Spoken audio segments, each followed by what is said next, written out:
wengi sumunar lirnyo kang lagi golek dalan ing petenging rasa kebang rasa ati gumun nyawang ayang-ayang.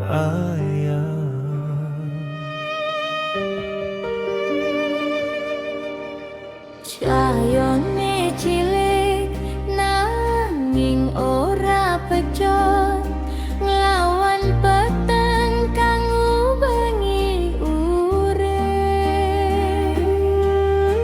Saben tetes lengo dadi pangorbanan supaya murup ora kendang. Damar mancung ojo nganti mati sanadyan kasapu angin kang nyoba.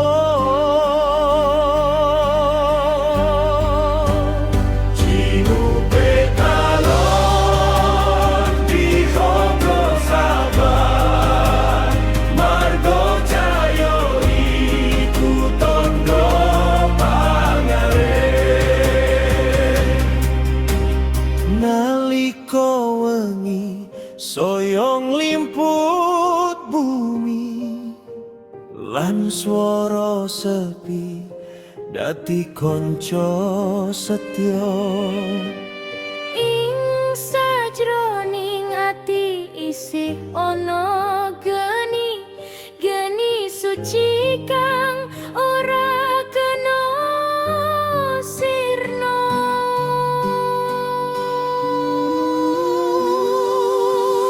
yen urip kebak cobolan prahara ojo gingsir saka rasa sejati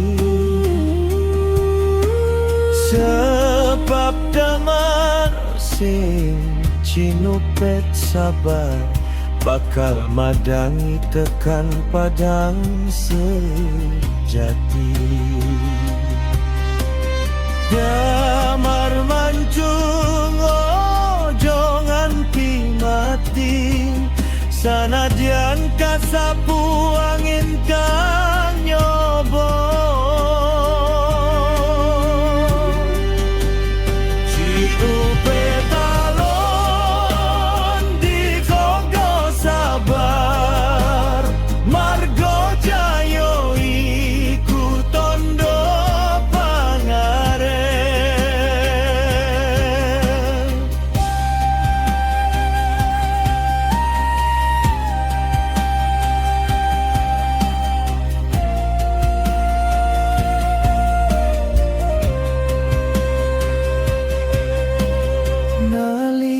fajar wiwit megar damar cilik dadi saksi